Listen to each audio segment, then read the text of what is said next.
Hello everyone. Today we discuss contest 9. Pretty hard contest. I didn't expect it to be that hard actually. Problem G especially turns out to be harder than I expected.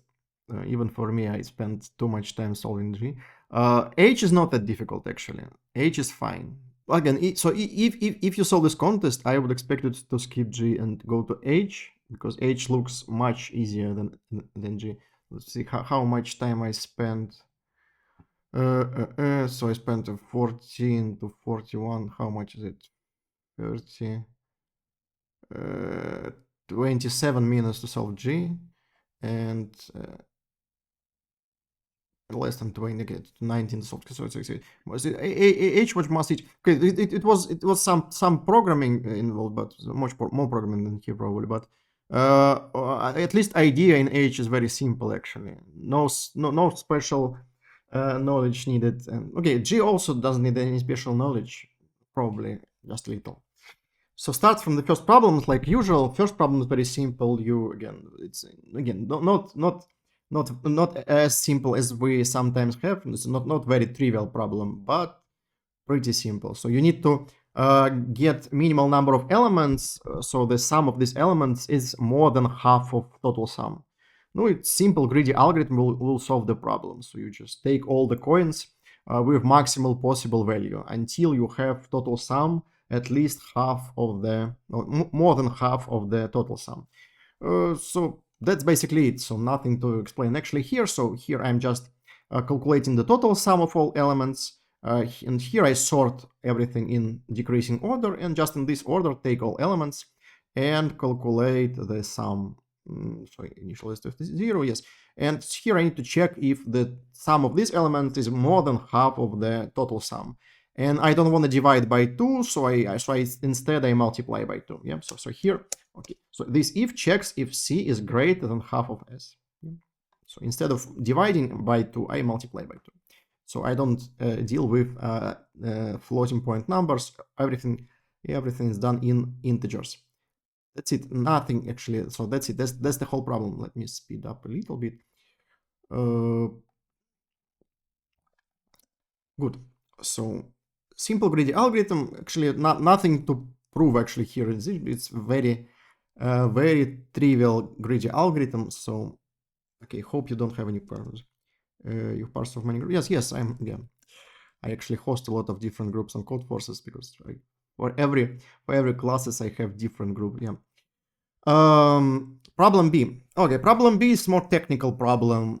We had similar problem last week. Yeah. So it's not because I'm picking problems like this. It's because I just pick random problems, and there are a lot of problems about like time, because its construction looks very natural. Yeah. So you all know how the clock looks like. So you have 2 digits for hours, 2 digits for minutes, and there are a lot of problems about this structure. You're doing like this, you're gonna like that. So basically, when you have standard clocks like here, sometimes you have non-standard clocks like in problem H. Yeah, but if you have standard clocks, usually you just can iterate for all possible minutes. So number of minutes in a day is kind of small. Yes, so it's 24 multiplied by 60. You can just iterate for all possible minutes and do anything you like. So that's what I will do here. I will do it very trivial way. So I will just, yeah.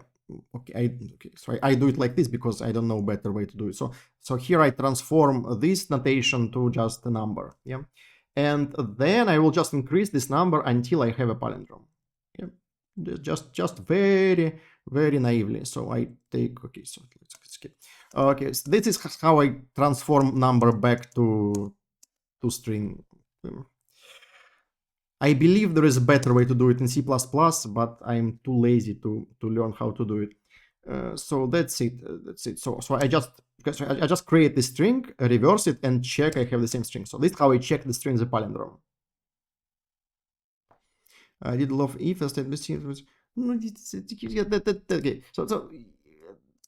So usually when problem is like this, when you don't need any special algorithm, just need to careful implementation, what you try to optimize is actually optimize the simplicity of your code. Yeah, so you want to make your code as simple as possible so it doesn't make any mistake. So the more if conditions you have, the more possible mistakes you have in your code. So try to just build some general case. Instead of making like 4 if cases, make one for loop for these 4 cases, or make some array of something. So if you have 4 cases, you make an array of size 4 and put 4 different values. So instead of having copy codes 4 times, you make loop of size 4 and just get it 4 different cases. So and so on. So again, try to practice it a lot. So if you struggle with problems like this, just try to solve them more. So it's after some time you figure out how to do it in the most short way possible. Okay, it's not always the shortest possible code, but the simplest possible code. So the code that is easy to validate. Yeah. It actually happens a lot when you make like silly mistakes in these stupid problems. It actually hurts. It hurts because you spend too much time on easy problems, then you don't have time for hard problems. Yeah. Only practice will solve it. Only practice. That's the only way. Problem C. What's problem C? Oh, problem C is actually interesting. So what we have in problem C? Let me draw. So I want to remove some elements, but keep which number of occurs in this maximum number of numbers, some number occurs. So I wanna remove some elements from my array and keep some segment. And in this segment, I must have the element which occurs as frequently as the most frequent element in the initial array. Yeah. That's it, the whole problem. Okay, how do you think about this problem? One of the way to do it is actually like this. So imagine some simple situation. Imagine when I have only one number. So I have my big array, and there is only one most frequent number. So we have some number x, which occurs a lot of times. Yeah. So now I need to remove some elements from the ends of my array. So I need to keep some segment, but I need to keep this element x. Yeah. Now, which elements I need to remove to keep all elements x? No, I need to remove elements from, I need to keep elements from here to here. Yeah. So I can remove this prefix and this suffix. Yeah. So if I have only one, the most frequent element, then I need to keep this element, and I can remove everything to the left from the leftmost position and to the right from the rightmost position. Yeah. That's it.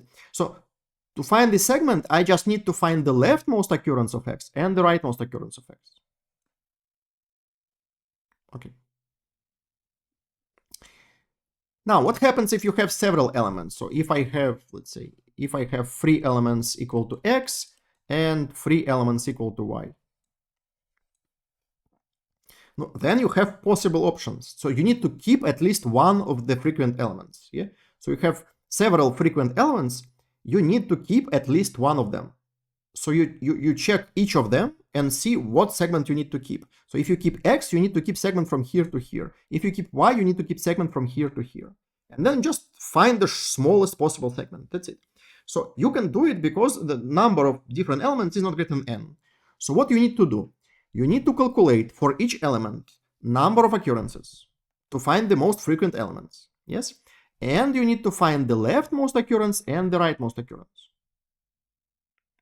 No, you can do it. Yes, you can for each element recalculate leftmost position, rightmost position, number of possible occurrences.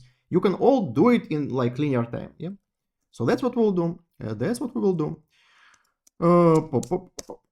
So I usually do it using maps when I'm lazy. You can do it using arrays if you're not lazy. Yeah. Because map from int to int is basically an array. But I'm lazy, I just do maps. Yeah, because it's constraints are small. Maps are good enough. Yeah, frequency array, yes, but it's not frequency array, it's frequency map. So it's basically just fancy way to do array. Yeah. And yeah, here I find the maximal frequency like this. Why not? Now I will find the leftmost and rightmost occurrence. Okay. I do it in a strange way because I do it like this. This should be AI. This part I screwed up. I will fix it. So I go from left to right, update right occurrence. So for each element, so this should be AI. I will fix it later, okay? So I find the last position will be the rightmost position, and then I go right to left and update this, so I find leftmost position. Change the market. Okay. So here I iterate all elements. Check if this element is not the most frequent element. So maximum is the maximal frequency, and this is my frequency. If my frequency is not maximal, I just continue. If not, I find, okay, here I think a lot about why I don't have the key. Because I forgot bracket here. Because I copied this code from here. Yeah. Spend too much time finding silly mistakes. I thought it's C-line doing strange things. Okay, finally I find this mistake.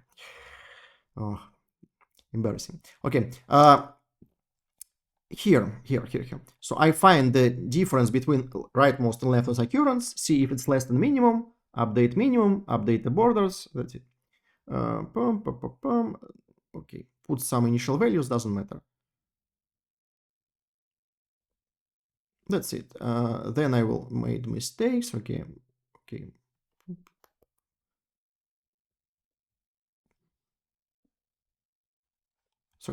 So this should be either here or when I'm calculating right and left. Okay, so I found it again. It was fast enough. Okay. That's pretty much it. So again, that's the whole code. So for each element we calculate free values, and I do it using maps because I can. Yeah. So for each element I calculate frequency here. I calculate rightmost occurrence, leftmost occurrence, and that's it. Then I have iterator all element. If it is the most frequent element, find the segment from leftmost to rightmost and try to take this segment. From all these possible segments, take the shortest one. That's it. Have any questions at this point? No?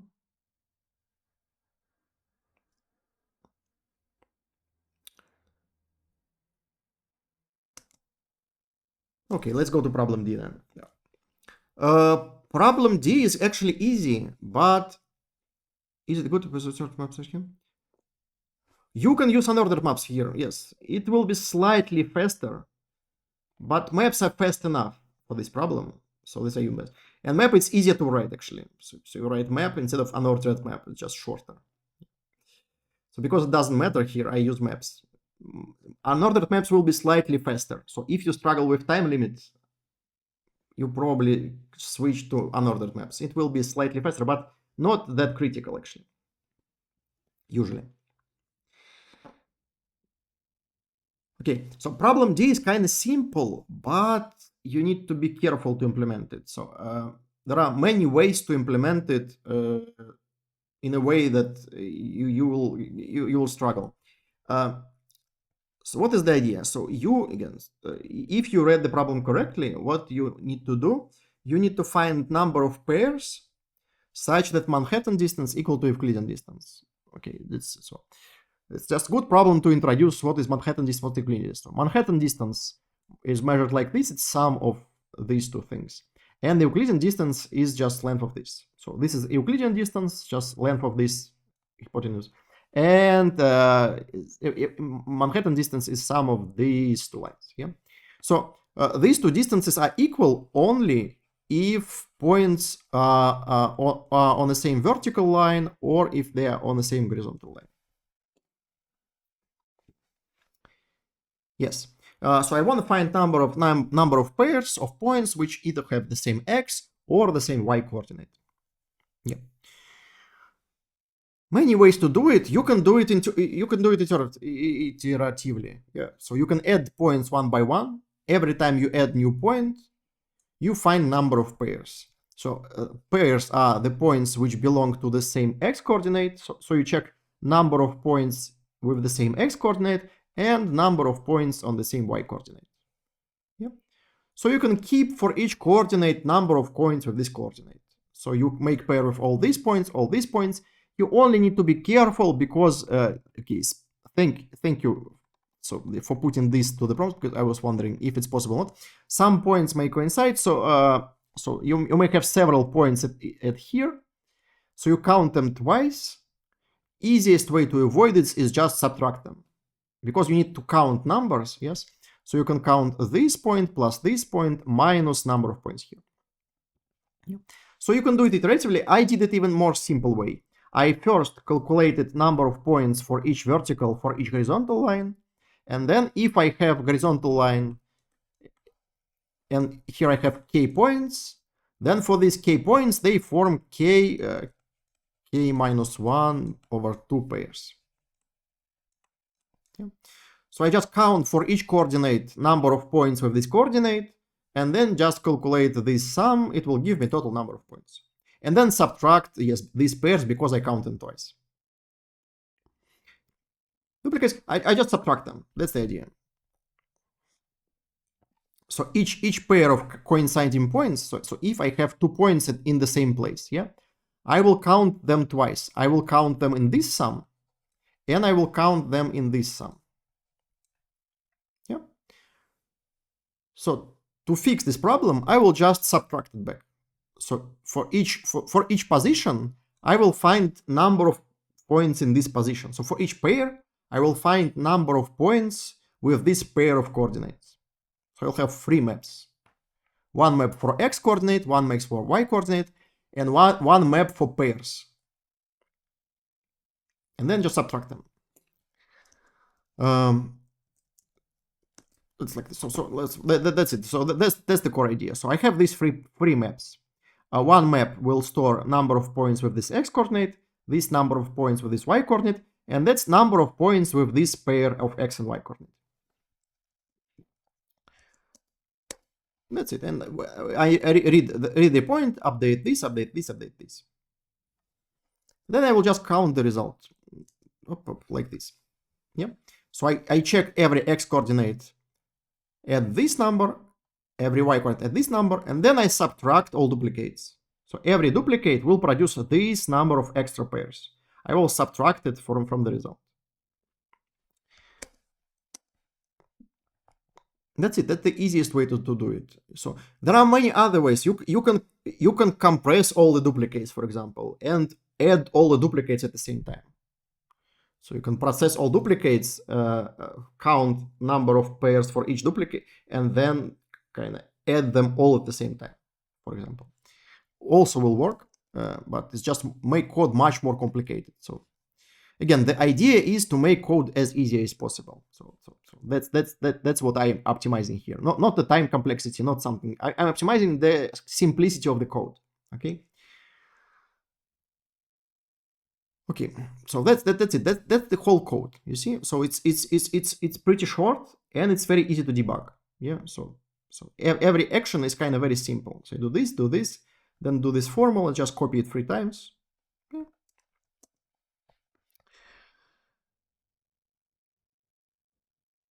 Okay, that was problem D. Now we move to some more hard problems. Problem E is one of the, okay, so I would say classical problem. I believe I proposed the same problem in a contest many years ago. So it was not the same, but it was you have not 2 rectangles, but only single rectangle.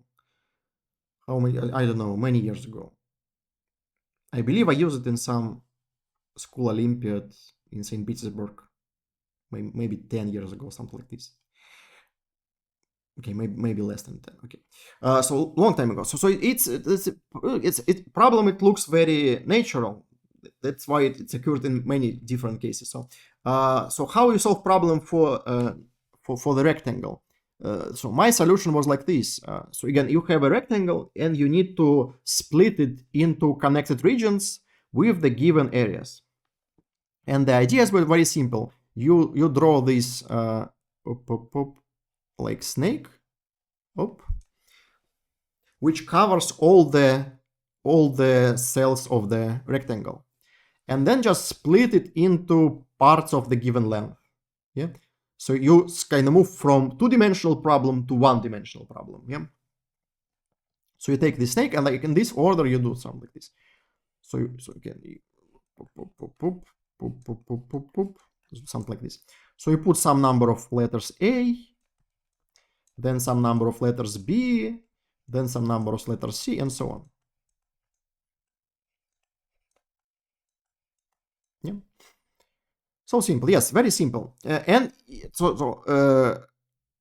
after you solve this problem, it's actually easy to do it here. So here you kind of do the same, but you need to be careful. You need to find some snake-like structure which follows this picture. It's always possible, actually. So you start doing this. The only problem is when you finish here. Yeah, so you cannot move back. So if you do it here, it just means you started in the wrong position. It means you need to start from here instead. Something like this. Yeah. So you need to pick a starting point here or here, depending on the parity of this size. Yeah. So if you have odd size, then you need to start here. If you have even size, you start from here. You see? Like in this picture, I would start, so I have 6 elements, so I would start from here, so from the left part. Yeah. Now, okay, so it's easy to, idea is simple. Now you just need to implement it carefully. That's also not easy. So even if you understand what's going on, now you need to carefully implement it. So you have like not that many different cases. No, let's say, what cases do we have? So we may have B smaller than D, like this. Or we may have D smaller than B, like this. That's 2 cases. Then we have different parity. So we may have this value may be odd or even, and this value may be odd or even. So we have kind of 4 different cases. So you can write the same code, but copy it 4 times. That will work, but that's too much. So I tried again not to copy. So code is kind of complicated. I don't want to copy it 4 times. So instead, what I did here, I tried to generalize it. So I tried to find some general code which will work for all these 4 cases. Okay, so here I just create the field, and I will just fill this field with letters. Here, okay. So here I find the direction. So the direction in which I move left to right or right to left. So direction is Boolean, so it's true if I move left to right. Yeah, so if I move here, it's true. If I move here, it's false. Why this? I don't know. So when I need to move right, I need to move right. Now I carefully just implement these cases. So if D is less than B, then I move right if this number is even. Yeah, you see. So if I have even number of elements here, then I need to start from here and move right. And also, if I have situation like this and this number is odd, then also need to do it like so if this number is odd, you see, B, then I also start from left part.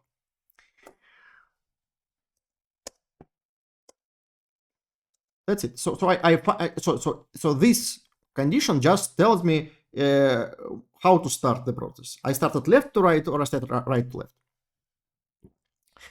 That's it. And then I will fill this picture row by row. For each row, I find the segment I need to fill, like this. See? So again, this works for all 4 cases. So I need to fill segment from L to R. And I will just fill. Yes. Then I will just fill this segment. And here I just here, depending on direction, I will fill it left to right or right to left. See, so I have the same loop, which works both in left to right or right to left, like this. So if I move left to right, then my coordinate will be like this. If I move right to left, then my coordinate will be like this.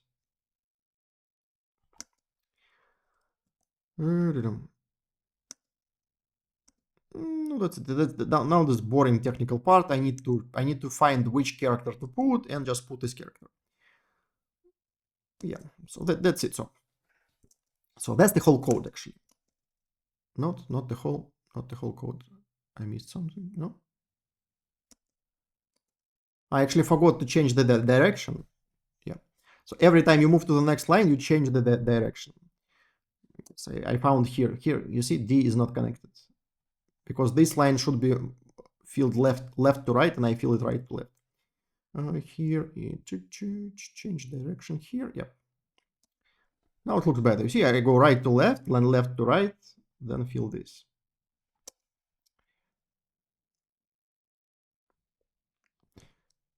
That's it. Again, it's not easy problem. So its solution is easy, yes, but the problem is not easy. It's not always the case. Yeah, sometimes you have very easy solution for very complicated problem. But yeah. Well, also you need to print yes for some reason in this problem. So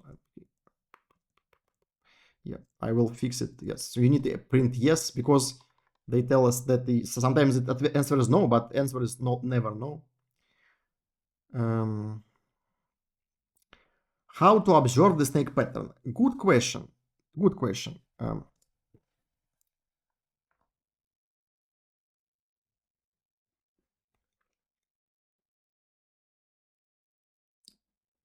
So for me, it was easy because I knew this problem from long ago. So I knew how to solve problem for a rectangle. I just apply the same technique here.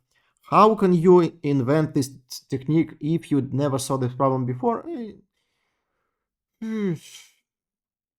Hard to tell. So you just try to do something. So you think, okay, what can I do?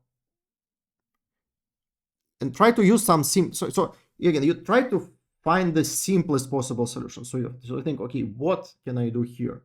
So what simple figures you can you build some rectangles? No, probably not. No, because this number of cells may be prime, for example. Yeah. So you need to make some strange figures. Yeah. And you think, okay, how would I pack figures in this picture? Hard to tell. I don't know. I don't know a good recipe how you can always get solutions for this problem. Sometimes you just play with the given model and think what you can do here, and just magically find the. I know this part is very magical actually. How you find these ad hoc solutions? Yes. Okay, so you see, so this implementation is very short. You don't need to have this short implementation every time. Okay, so if you make it twice longer, it's okay, no problem. Just again during the contest, it's not problem at all. So you just solve the problem like you wanted to solve. After your contest, you may come back and try to simplify your code. So you look at your code and think, okay, here I can simplify this, here I can simplify this, and just think for the next contest. So if you see a similar problem in the next contest, how would I do it better? Basically the idea is like this. So if you have, I don't know, several cases, again, so we have them like if, so you have them boolean x true, doesn't matter, something. So if x is true, you need to do some one. So you go for int from 0. Yeah.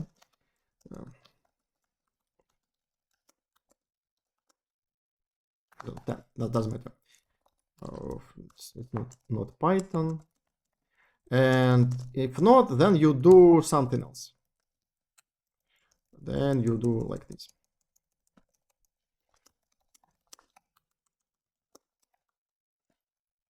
Yeah.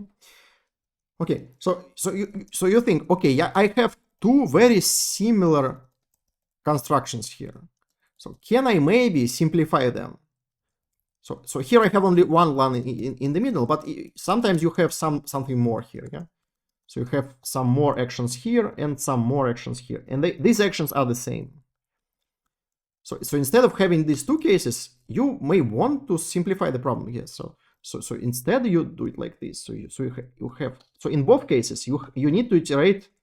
So you need to get n actions. Yes. So change it here, and here you say if x, then it's not Python, I equals ii, or even like this, and then do the same. Yeah. So this kind of the same. You see, so you just simplified 2 blocks of code with one block of code. Another popular example is when you, for example, check all the neighbors of the cell. Yeah. So for example, okay, we didn't have it in this context, but in many contests you have something like this. So you have some x and some y, and you need to check all the neighbors. So you check neighbors x minus 1, y, do something, yes, pop, pop, pop.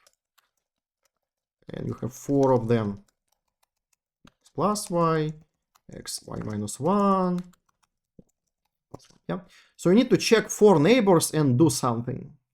So how you do it? No, instead of having 4 blocks of code, you just put these shifts into some array. So you have array and the x.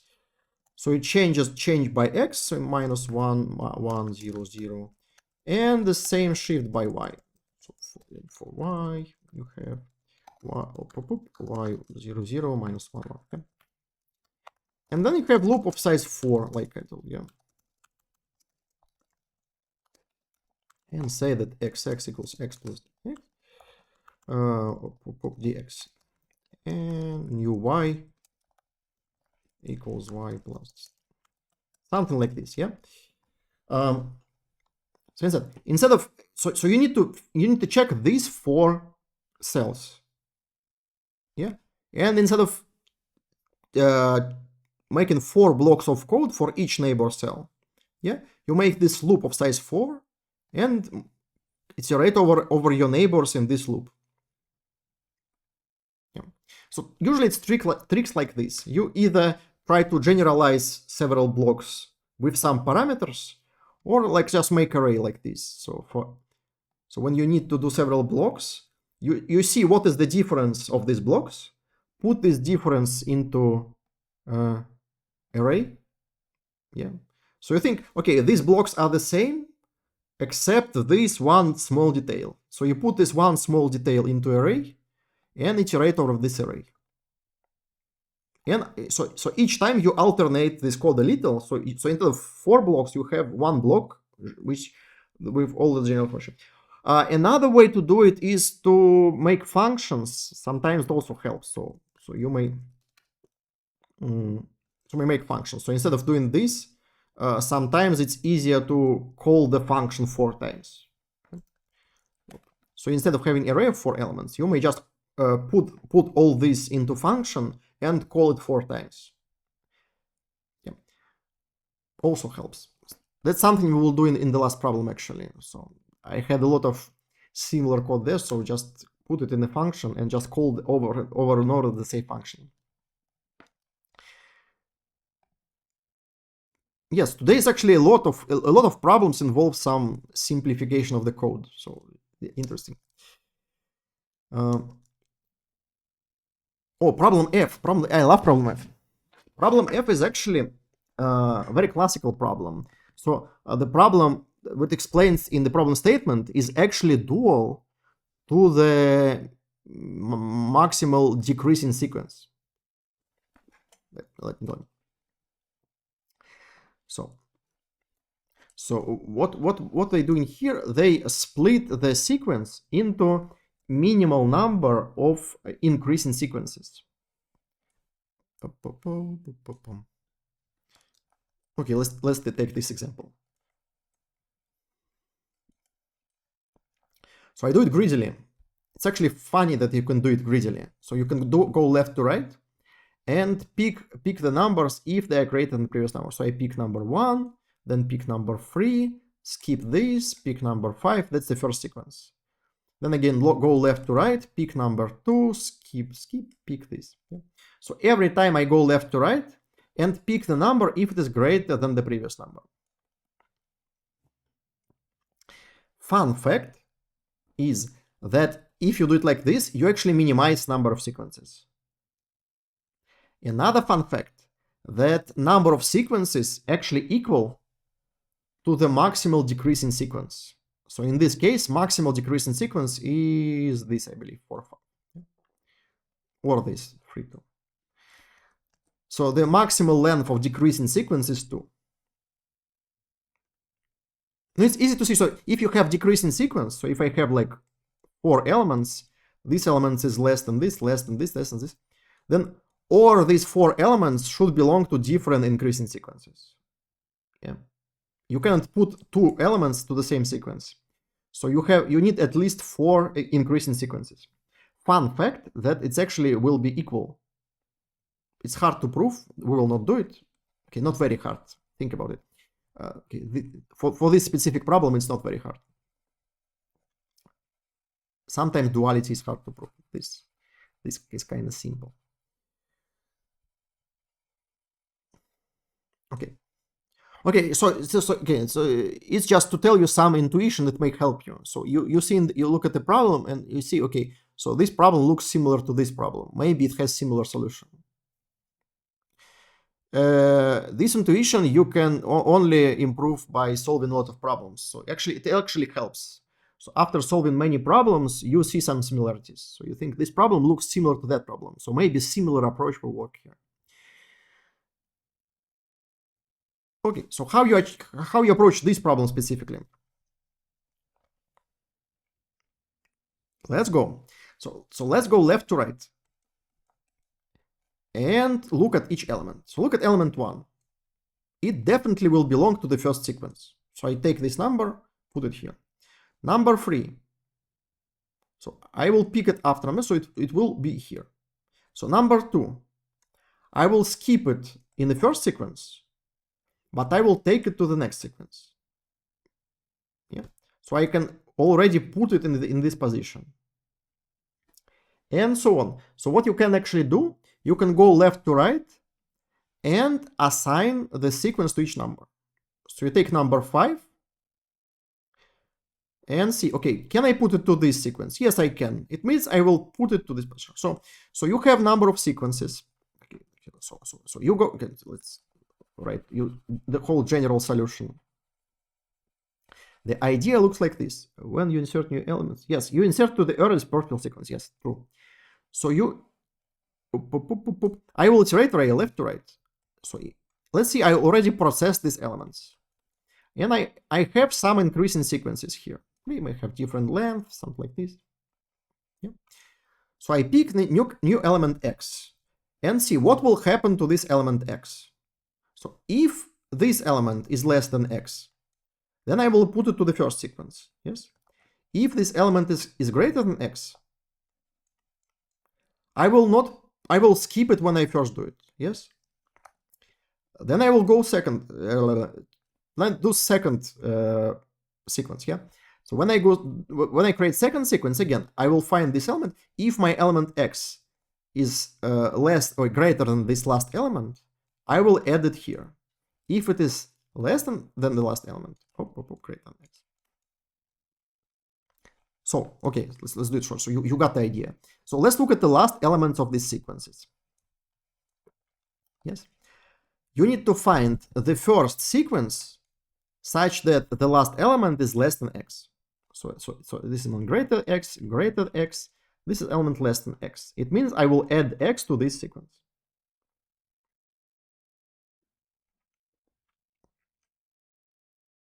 Okay. Now the only thing you need to actually, so now you have the problem. Yes, you have some number of elements. You need to find the first element. If you look at this, at a data structure problem, yes. So I have these last elements. So I have these 4 last elements. The question is to find the leftmost element, which is less than x. So find the leftmost element less than x. You can do it using segment trees, but that's actually too much. You can do it using binary search.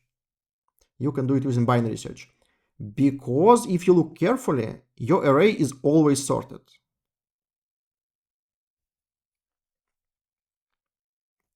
That's actually pretty important observation here.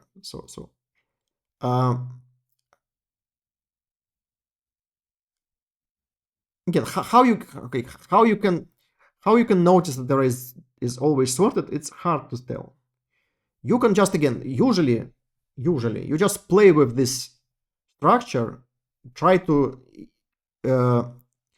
so just try to solve manually some arrays and look at some properties that looks interesting. So these properties definitely look interesting. Yes. So these last elements, they actually are sorted.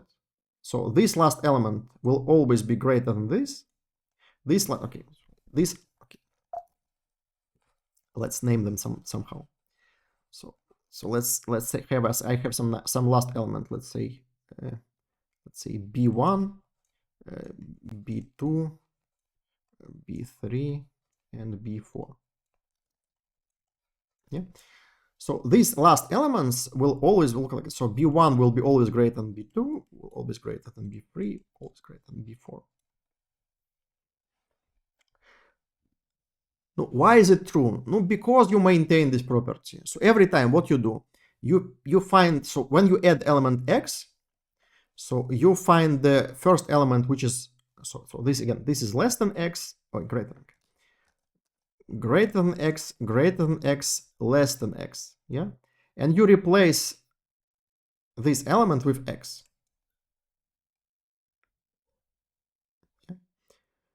So you see, this element is still greater, this element is still great because it was greater than x, and the next element is x. And this element is still greater, yes? No, because you replaced one element with even greater element. Or you can visualize it, for example. So you have, so what happens? You have structure like this, some decreasing structure. So this is your x, x. So what you're doing, you find the first position which is lower than x, and replace it with x. Yeah. So your array is still decreasing after this. See?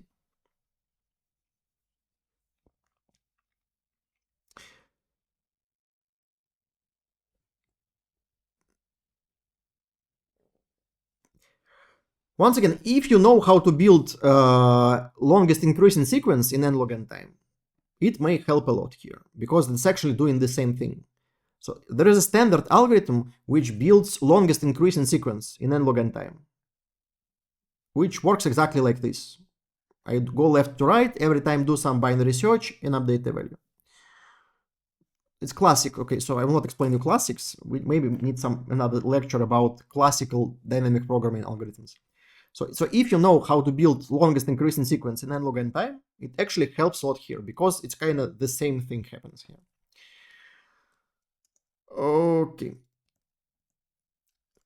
That's again some importance of knowing some classical problems, because some variations of classical problems like knapsack problem, longest increasing sequence, longest common subsequence, I don't know, some problems like this, they just repeat it over and over again in different forms. So if you're familiar with some variations, you easily adjust to another variation. So that's it. That's the whole solution. So I'm going again. I maintain these sequences. I will just maintain them as sequences. Here I do binary search. Yeah. Find the first sequence, so the last element is less than x. Yeah. So if last element is greater than x, I move left border. If it is less than x, I move the right border. Yeah. So right border always point to some good sequence. Yes. So in the end, I take this good sequence and add element x. That's it. That's the whole code actually. Now I'll just print the result.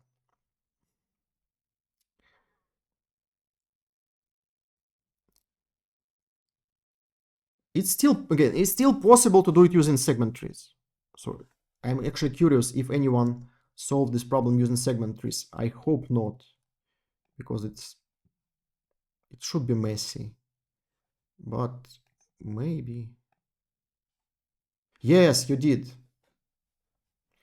Good for you, actually.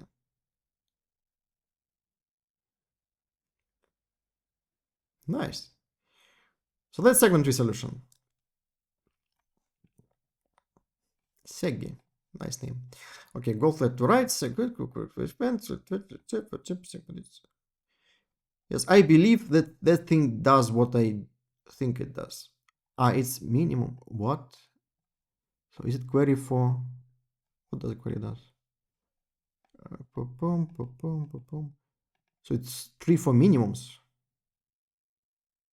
Yes, it's 3 for minimums. Okay, interesting. So making 3 for minimums if minimum is greater than AI.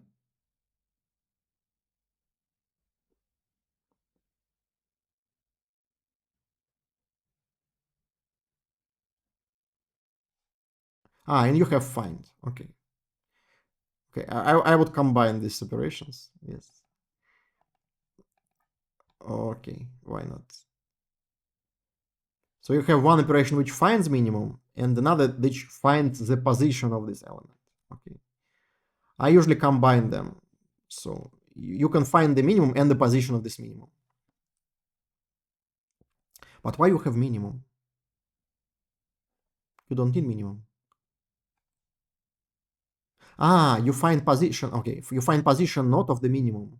You find, okay, so you actually only need this operation.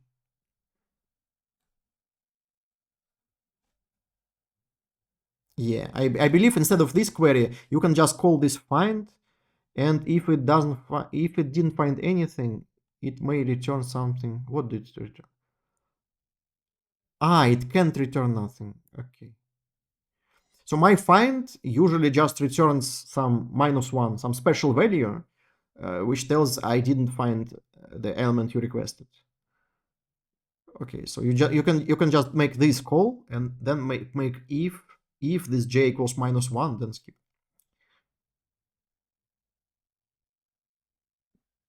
Or you can do like I did here. So like I did here, I just added a lot of zeros. Okay, back. Yeah, up. I just added a lot of zeros here. So you here you update another element here. You can just add and initially add a lot of zeros. So you always have at least one element which can be increased. Yeah. So again, you can simplify this code, but that's fine. So if you solve this problem using segment trees, very proud of you actually. Good, very good.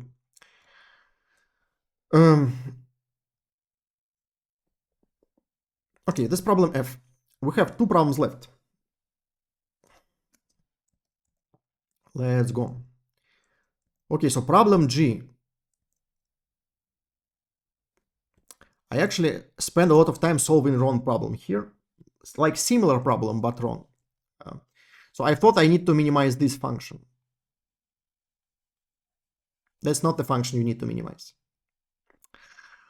But I figured it out only later when I implemented all this stuff. I need to rewrite everything because of. Okay, should we skip it?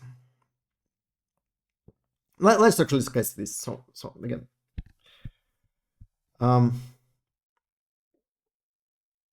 okay. So look at so this problem is almost the same as we need to solve. So what we need to solve actually. So let me draw it here. So what actually happens? We have some values AI, yeah, and what's happening? We have some blocks of size d, and what we actually need to cut is this amount, yeah. So we find the smallest number greater or equal than AI divisible by d, and then cut this rest part.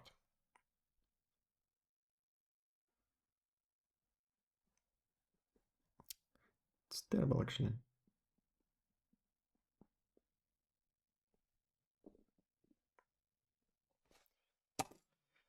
Oh, okay, let's go.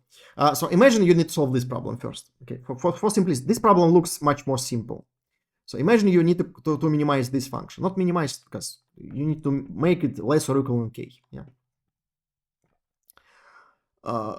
The trick is the same, but it will be just harder to implement, but the trick is the same. So every time you do something like this, you actually, so it feels like square root problem. So something about square root of values, and the value is up to 10 power 11. Yeah. So it feels like problem with some square root shenanigans. Yes, because why it's square root? Because when the answer is equals null, 0, the answer is equals 0 if your number d is divisor of AI. So you kind of need to be close to divisors of AI, yeah? And when you find divisors, you kind of iterate up to square root, yeah? And there are a lot, at most, square root of number of divisors, yeah? So again, let's just give you some intuition in which direction you think, yes? So you think in direction of some square root shenanigans, yeah? And then you just think, okay, now let's talk about details, yeah? Okay, so what I usually do here, I just rewrite this formula like this. So instead of having remainder modulo, I rewrite it like this.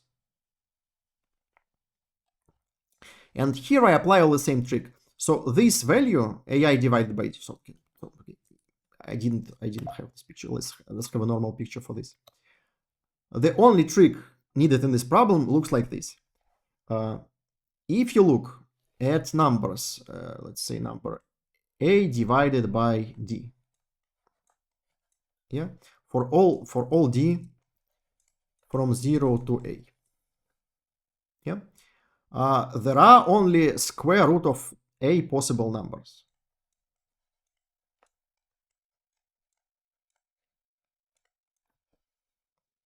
Yeah.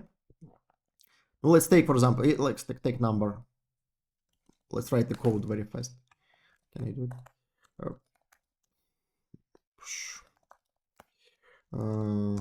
I don't know. Let's have a million. Yeah.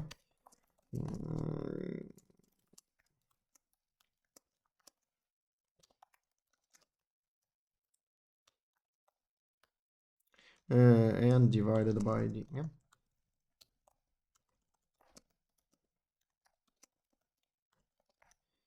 Like this. Yeah. So just size of this set is really small. You see, it's like 2 square roots of n. Basically, for the same reasons as like when you divide. So because when you divide, you either d is small or this value is small. So you have two cases. Yeah, you have either d is small or this value a divided by d is small. Yeah, so one of these values is small, so you can have a lot of different values. Okay, so that's kind of fact that is required to solve this problem, I believe, but that's the only one. So just numbers of this form, so number of different values of this thing, yes, is small, up to square root.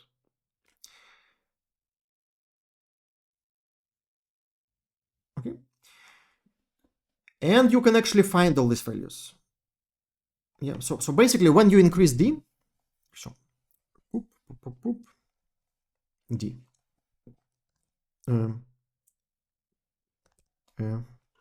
is asked in 0 independent profit. Yeah, that's what is 0.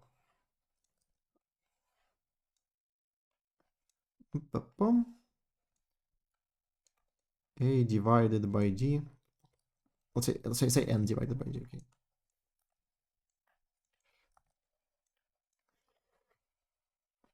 A and d just looks very similar. Okay, that's why I rename it to n.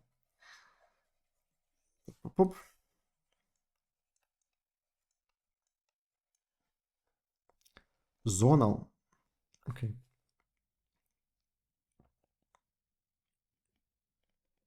Okay, so basically you have hyperbola, but with this floor, yeah. So you have some values here. So first chuk. Okay, so it's actually poop. Then you have some long segments here. Poop, like this. Yeah. And the idea is basically to find these long segments when you have the same value. So here we have some short segments of size 1 when d is small. When d is smaller than square root. Here we have some large segments. Yeah. And you can find all these segments in square root of n time. It's actually not very hard. Yeah, I usually do it like this. I start from. Let's write the code. I like to write a lot of code today. I don't know. It's maybe my mood today. I usually write like this. So let's start. D equals 0, 1. Okay. While d is less than n, less or equal. Yep. Let's print it. So I will print d and divided by d.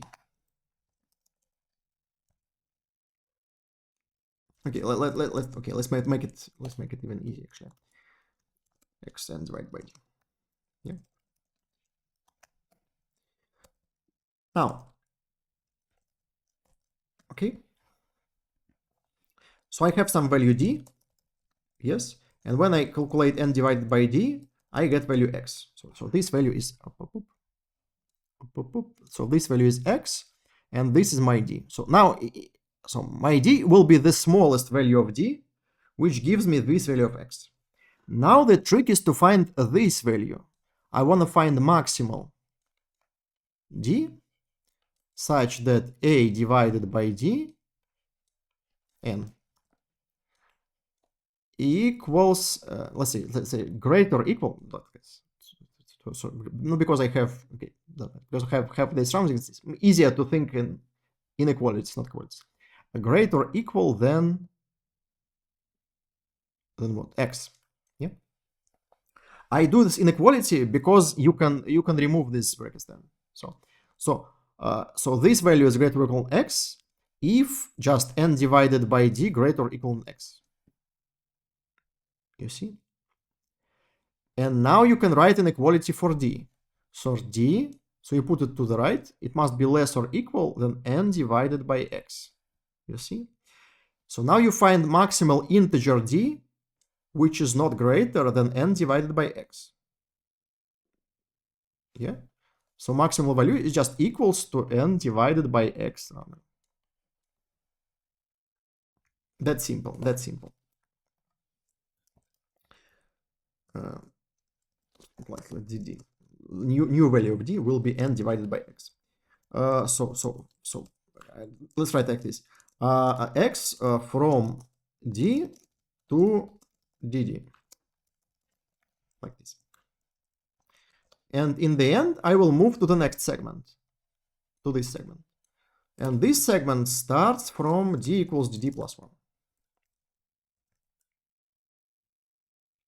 Okay, so for each value x, I will find the region when I have this value x. Let's try this.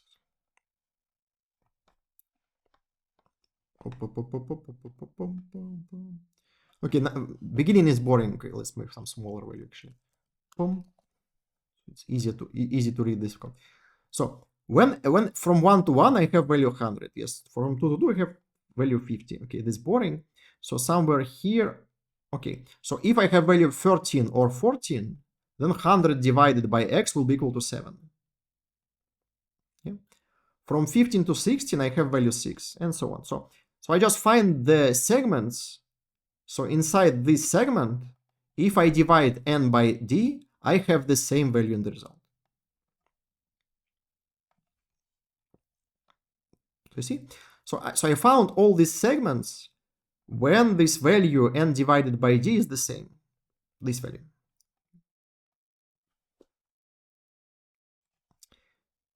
That's all. That's the whole code. Very, very simple actually. So that's how you do it. Okay, that's theoretical part. Okay, that's something that you probably need to do before the contest to solve these problems like this. Okay, if you didn't do it before the contest, it's hard to do it during the contest. You just don't have enough time to figure out all this stuff. But that's important observation. So you can for each number n, if you're interested about these values, so these values decrease like this. They decrease with some steps. There are square root of n steps, and you can find all of them in square root of n time. It's not a big problem. Yeah. So you can just find all the segments and that's it.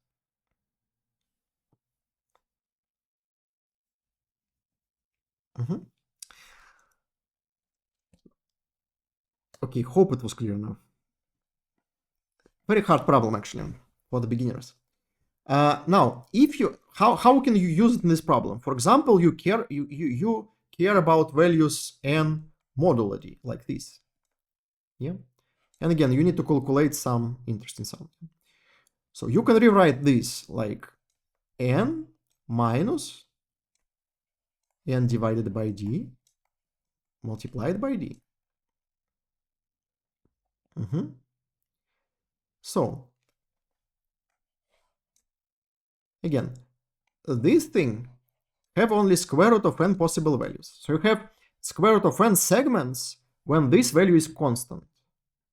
Yeah, if this value is constant, then you have just n minus some value k multiplied by d. Yeah, it's some linear function. Yeah, so basically you have some segments, not like this, but for simplicity. Yeah, so you have some segments, and in each segment you have some decreasing linear function.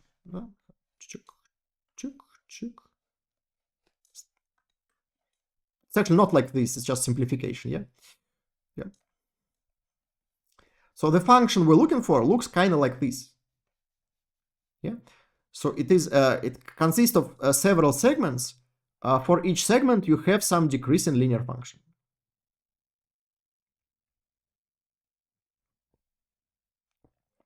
In this problem, you have increase in linear functions. Because you need different functions. Okay, let me draw here. I believe I did draw some. Okay, but I spent a lot of time. Okay, since I spent too much time solving different problems, so let's solve normal problem then. But you can see how it's actually very close to what problem to the problem we need. So after some I implement all this stuff. So I found all the segments. You see, I found all the segments, and here I just iterate over each segment and find the minimum. It's boring part.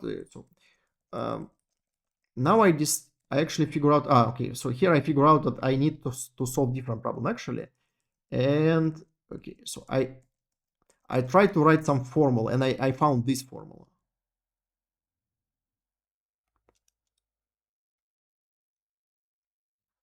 So that's what we need to calculate. So I want to calculate sum of this thing. I don't know, maybe you can simplify this part actually.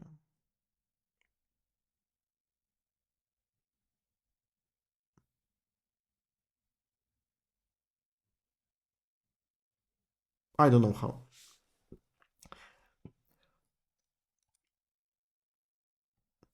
So again, just by playing with formulas, so I check what I need to.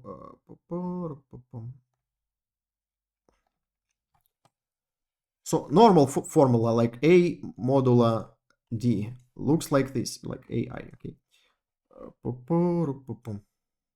So we have blocks of size d,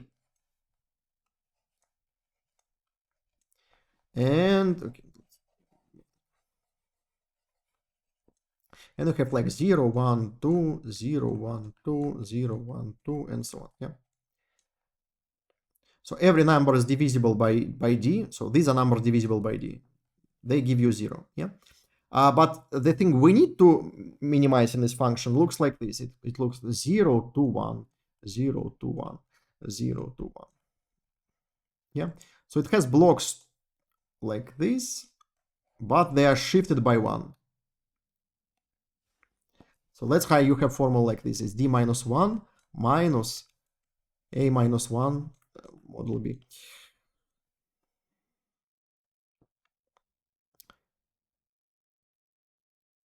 I don't know actually any good explanation of this function. I just see that function looks like this. That's how I usually write these functions. I just see how function looks like and just guess the formula which produces given values. Works much better for me than just by thinking why this formula should look like this.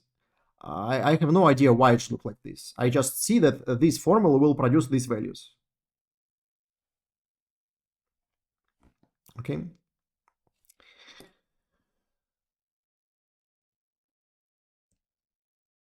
Okay, now for this formula, I will do all the same steps actually. So I will, again, instead of calculating remainder modulo, I will write it like this.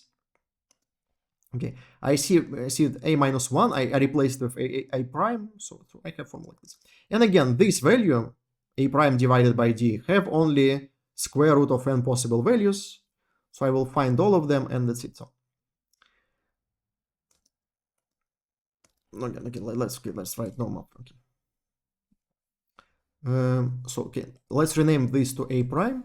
So I have formula d minus 1 minus a prime modulo d. And this thing is the same, is a prime minus a prime divided by d multiplied by d. Yeah.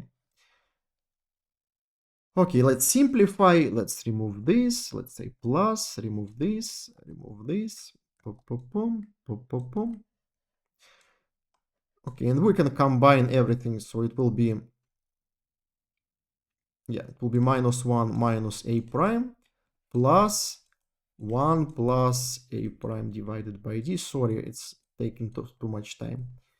Hard problem.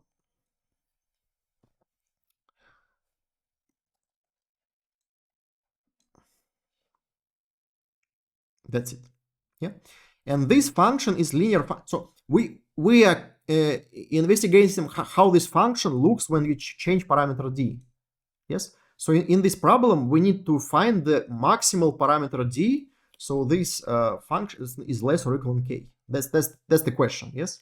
So we find the maximum. We need to find the maximal value d, maximal parameter d. So this function, so it's function of d. Looks like this. Okay. Yeah. So this function is the partially linear function. Yeah. So if we fix this value again, if this value is fixed, then it is a linear function. You see? So it actually looks like this. It is increasing, then again increasing. Like this. Okay, not exactly like this, but you see there. So it consists of segments. On each segment, you have some increase in linear function. So what we'll do, we'll find all these segments. And for each segment, we will find the maximal value. So this thing is greater, less or equal to k. Yeah? And then find the rightmost value.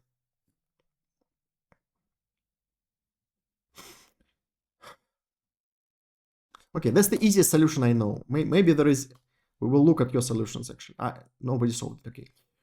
So we will not look at your solutions, but look at my solution, okay. Okay, let me copy it from here, just. This wrong answer is fun, actually. Okay, I will tell you.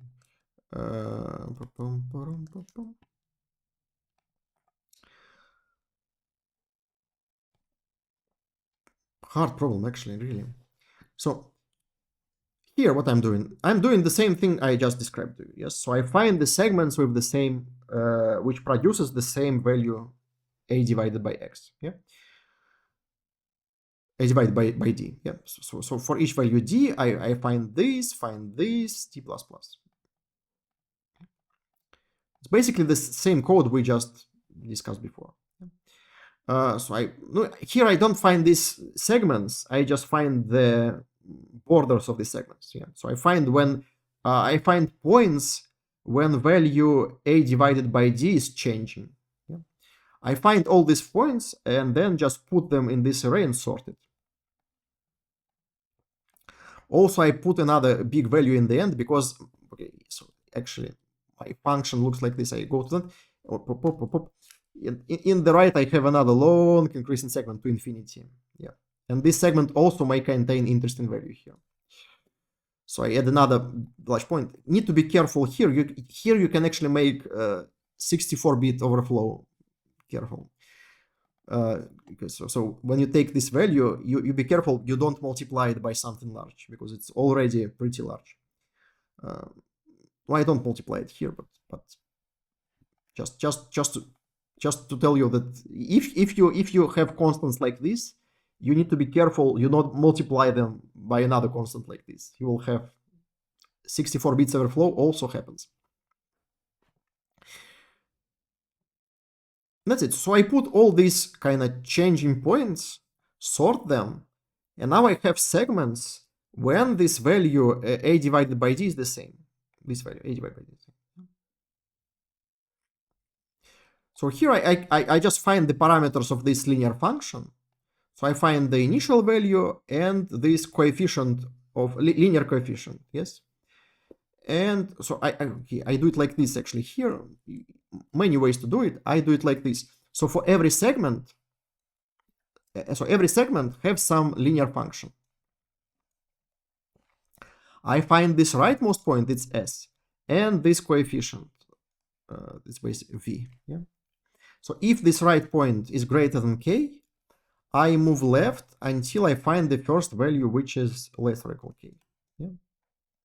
So I need to find this value. This value is dd. This value is d.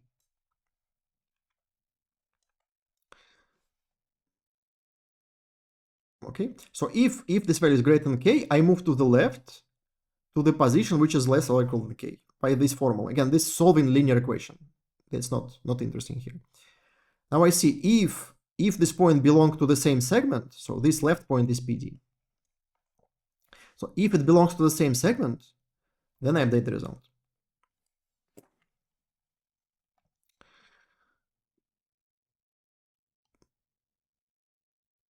Okay, in my first submission, I forgot this part actually. So I have this infinite segment in the right. Whew. That's it. Difficult problem, really difficult. Some of you solved it. Oh yes, some of you solved it. Let's read. Oh, it actually looks a little bit easier than mine, but I believe you're doing the same things. Yes. So you find these boundaries. This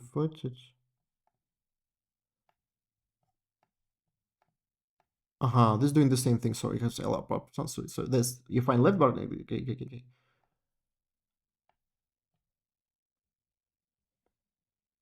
Okay, you round it upwards if you want.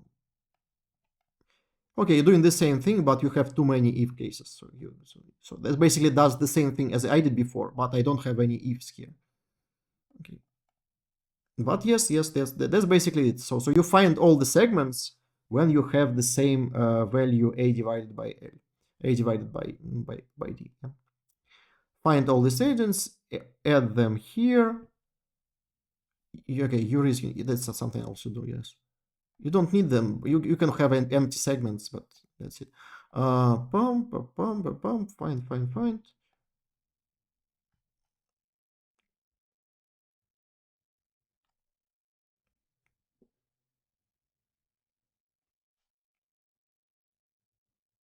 Okay. So you okay, got it.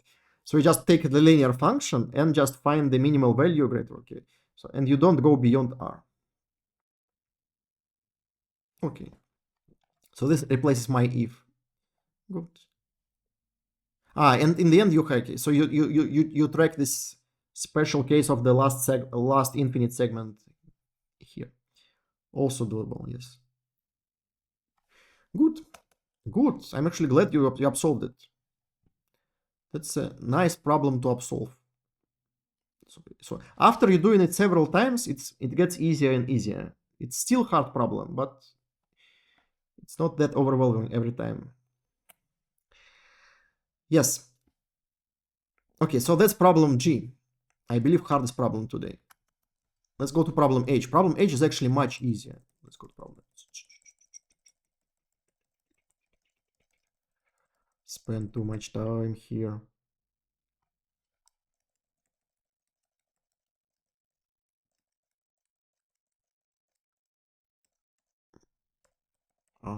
Let's go. Okay. So problem H is actually easy problem. So what's happening in problem H? We have clocks with two numbers written, like number of hours, number of minutes. And we need to find the number of moments when k digits change at the same time.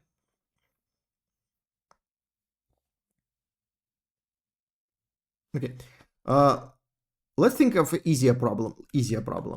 So if I have only number of minutes, if I have only one indicator, so we have one number, and this increasing. So how many digits will change? No, usually only one, only last digit. Yeah. But if last digit is 9, then you have two digits. So if you have from 19, you have 20, so you change two digits. If you have two nines, if you have 129, then you have 200. Then three digits will change. Yeah. Number of changing digits is just number of nines in the end. Yeah. So if you wanna change k digits, you wanna have some number of nines here, and then anything here, and then change to x plus 1 and 0, 0, 0, 0. Okay.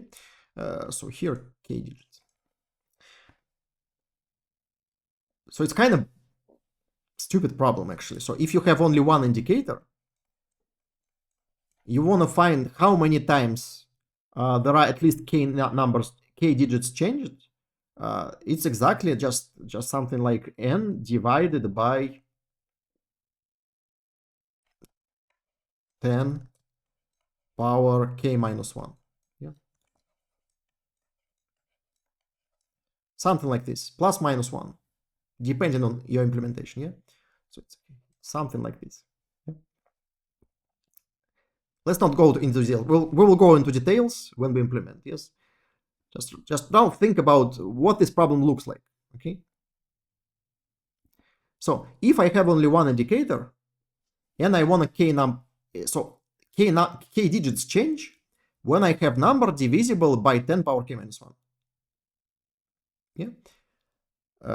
So again, if you start from all zeros, yeah, and finish with number n, yeah, you need to find number of times when you have a number with a lot of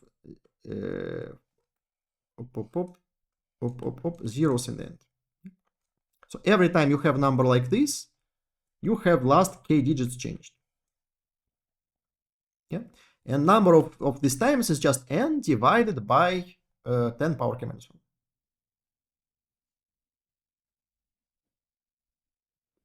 Okay, this was easy part. Now this problem is a little more complicated. You have two indicators. You have hours and minutes. Now, what happens when you after 1 minute? So if 1 minute pass, so you either change only minutes. Yes, so you go from some h and m to something h and m plus 1. Yeah, then only minutes change.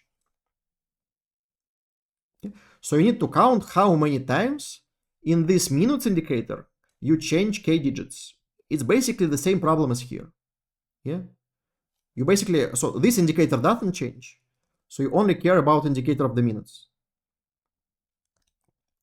And sometimes you have h and what is maximal number?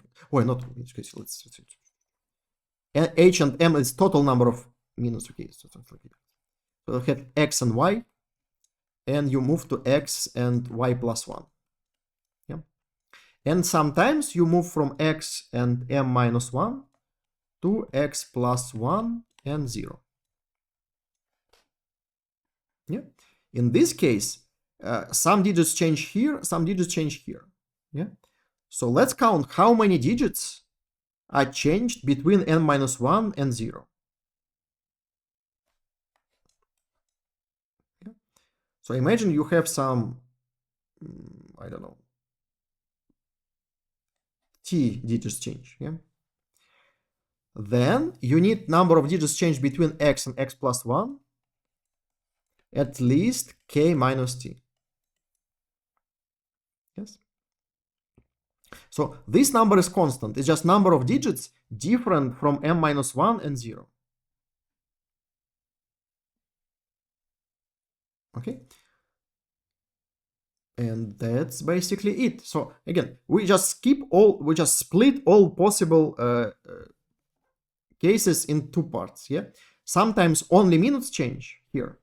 Sometimes both hours and minutes change. In this case, we have simple problem only for minutes. In this case, we have simple problems only for hours. So in both cases, we have like one indicator problem.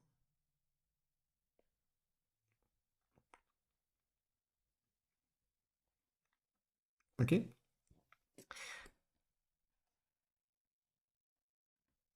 Okay, now you need careful implementation. That's so many small details in this problem. I actually need careful implementation. First, this left and right positions may be in different order. So you either have left here, right here. That's boring. Yeah. So again, I wanna write code as simple as possible again. Yeah. So what I will normally do. So that's a very common trick. You need to calculate something on a segment from L to R. Yeah. Instead, you calculate something on two prefixes. So you calculate on this prefix and on this prefix. Yes. So you write a function that calculates something on a segment or something on a prefix. Yeah. Then you call this function two times. You take this segment minus this segment, and you calculate something on a segment. Okay. So this is very common trick. To simplify your code, you move from function on a segment to function on a prefix. Okay, that's what I plan to do here. So if left is here, right is here, then I need to take okay, I will draw. No, okay, I don't draw it here. Let me draw it here. So if left is here, right is here, then I will take this segment minus this prefix minus this prefix. Yeah. Then I got some on this segment. If right is from the left, so then I need to calculate kind of this part, this to the end and from the right to here. Yeah. So what I will do, I will take this whole array minus this segment prefix and plus this prefix. And also I have this one extra transition here. I will just deal with it separately. So it's transition from h minus 1 m minus 1 to 0, 0. That's kind of special transition. It's different from everything else. So I will just, but it's only one. Yeah. So I will just take care of it separately.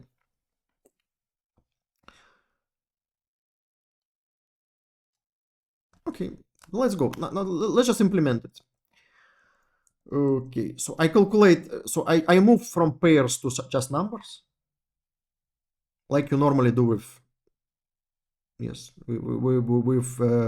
with time. Yes, we did the same in problem B. Yes, but generalized way. Okay, if L is less than R, then we do this, like I told you. Yeah. Take this prefix minus this prefix.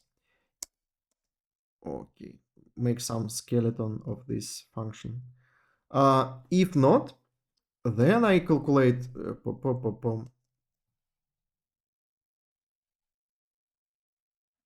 okay, this should be minus 1, doesn't matter.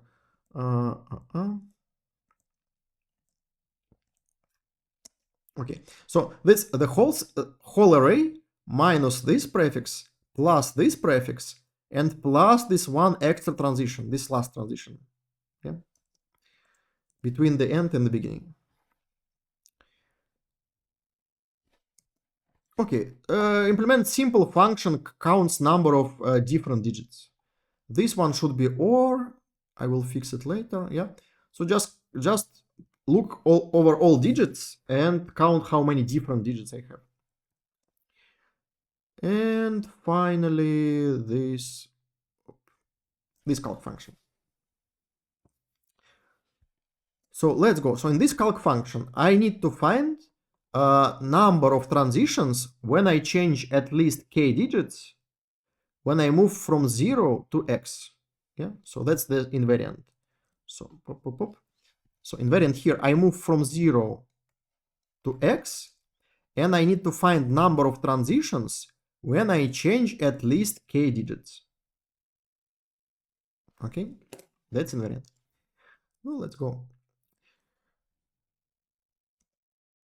Calculate how many digits are changed when I move from 0 to m. So inside this, okay, did I erase this?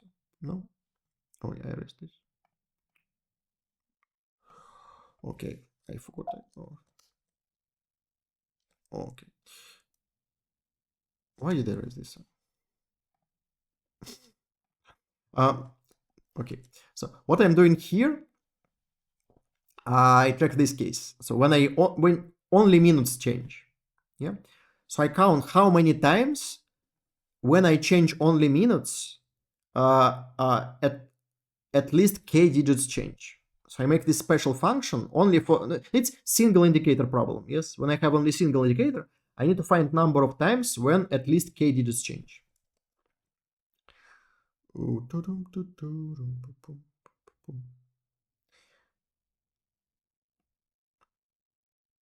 Now, I have the same period for every hour. For every hour, I need I have this number of events. Okay, this h is not h. It should be a number of hours. Number of hours is x divided by m. I will replace it.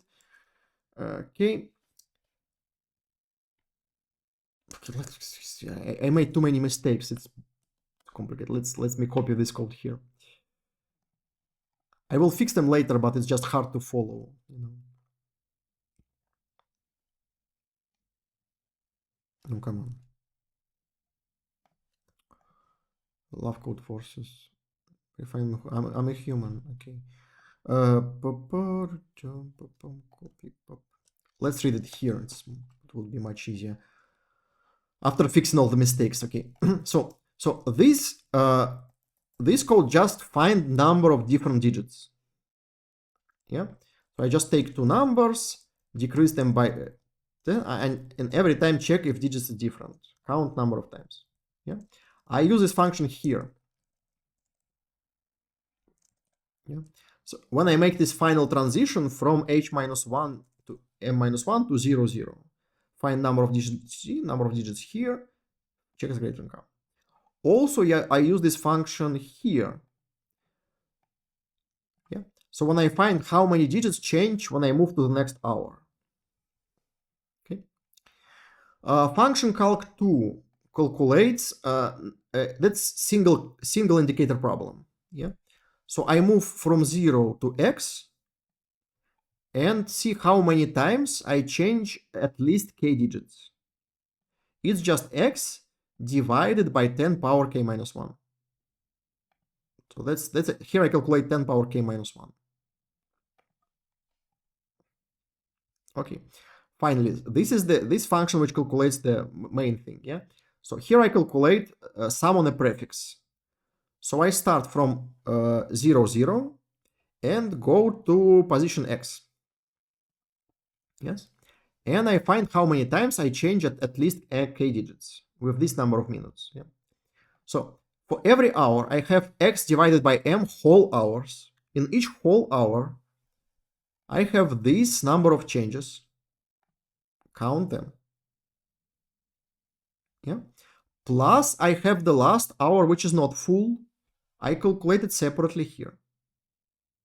Okay. So here I count all the cases when I am inside the same hour. Yeah. Now I only need to see what happens when I move from 1 hour to the next hour. Yeah.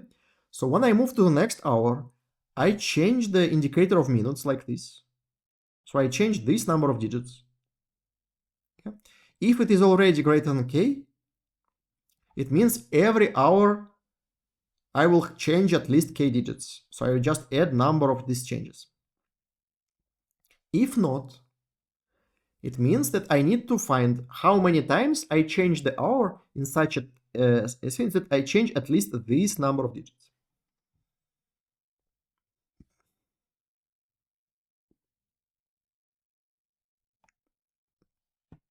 I believe I actually I could remove this if actually, because calc2, if k is less than 1, then p will be equivalent. Okay, I will still return x divided by p.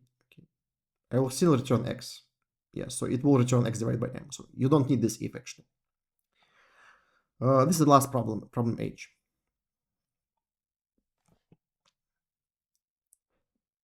That's it. So you see, so again, today contest a lot about careful implementation. So that's how I implement this problem. So I write a function that calculates this, function calculates that, and then just reuse the same function here. Yeah. And here I reused function which calculates sum on a prefix, because I need sum not on a prefix but on a segment. So if I have segment from left to right, I calculate this difference. If I have segment from right to left, calculate this difference. Maybe you can simplify this, but actually looks simple enough for me. That's it. That's problem H, the last problem of this contest. Again, I believe it's not that hard. Solvable. Problem G is much harder, I think. But it's for me. It's for me. Maybe because I'm not that good in all this remainder stuff. Thank you for coming. See you next week.